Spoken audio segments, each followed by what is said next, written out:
সামান্য বৃষ্টিতেই জল থই থই অবস্থা স্কুলের। বেহাল নিকাশির জেরে স্কুলে পড়াশোনা কার্যত লাটে। জল পেরিয়ে শ্রেণীকক্ষে পৌঁছতে না পেরে স্কুলে এসে ফিরে যেতে হচ্ছে ছাত্রছাত্রীদের। কমছে ছাত্র সংখ্যা। সমস্যা মিড ডে মিল চালু রাখা নিয়েও। পুরাতন মালদার শাহাপুরের বালা শাহাপুর নিম্ন বুনিয়াদী প্রাথমিক বিদ্যালয় বর্ষার শুরুতেই একেবারে বেহাল। বর্তমানে স্কুলে পড়ুয়ার সংখ্যা 216 জন, শিক্ষক শিক্ষিকার সংখ্যা 8।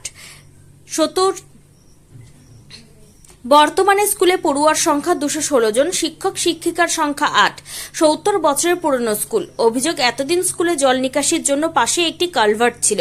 সেই কালভার্ট দিয়ে জল গিয়ে পড়তো পাশের নিচু জলাজমিতে, কিন্তু গত 2-3 বছরে সেই জলাজমি ভরাট করেছে জমি মাফিয়ারা। এমনকি কালভার্টের মুখ বন্ধ, আর এতেই জল নিকাশি ভেঙে পড়েছে স্কুলের।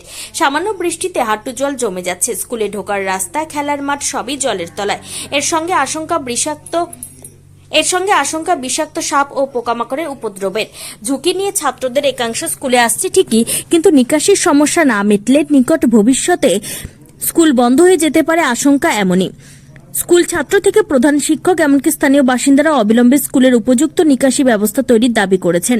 পরিস্থিতি খতিয়ে দেখে ব্যবস্থা গ্রহণের আশ্বাস দিয়েছেন মালদা প্রাথমিক শিক্ষা সংসদের সভাপতি বাসন্তী বর্মন। এখন দেখা নিকাশি ব্যবস্থা উন্নয়নে আদৌ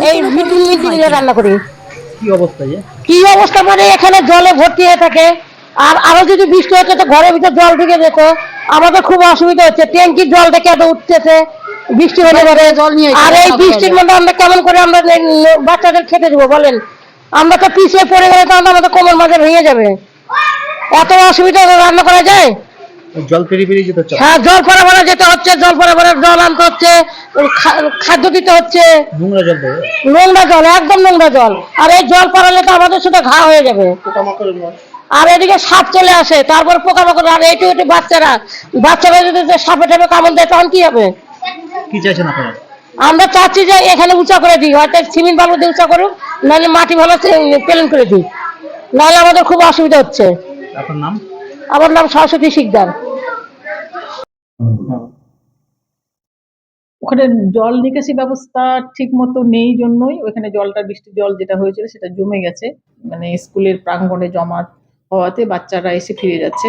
আর ওইখানে আমি দেখি, খোঁজ নিয়েছি, এসআই আমাকে রিপোর্ট করেছেন, আমি যাব এবং ওখানকার যেহেতু ওটা পঞ্চায়েত এলাকা, আমি পঞ্চায়েতের সঙ্গে, স্থানীয় পঞ্চায়েতের সঙ্গে কথা বলবো যে জলটা যাতে তাড়াতাড়ি নেমে যায় তার ব্যবস্থা যেন করা। ওই যে কালভার্ট ছিল জল, হ্যাঁ, কালভার্টের ওটা কেন ওটা মানে বন্ধ হলো, কি কারণে বন্ধ হলো, ওটা যেন উনি ব্যবস্থা করে দেন। ওখানে লোকাল অথরিটি উনি তো। বাচ্চারা তো স্কুলে অসুবিধার মধ্যে ঘুরে আসতে গিয়ে উপস্থিতির হার কম, পড়াশোনা তো ব্যাহত হচ্ছেই। কি উদ্যোগ নেবেন? আমি নিজে গিয়ে দেখবো, ওর জায়গাটা দেখে কথা বলবো। আমি ওনার যে পঞ্চায়েত আছে তার সঙ্গে কথা বলবো, যেন স্কুলের কোনো সমস্যা যেন না হয়, বাচ্চাদের কোনো সমস্যা যেন না হয়, স্কুলটা ঠিকঠাক যেন চলে, জলটা যেন তাড়াতাড়ি ক্লিয়ার হয়ে যায়, বৃষ্টির জলটা যেটা।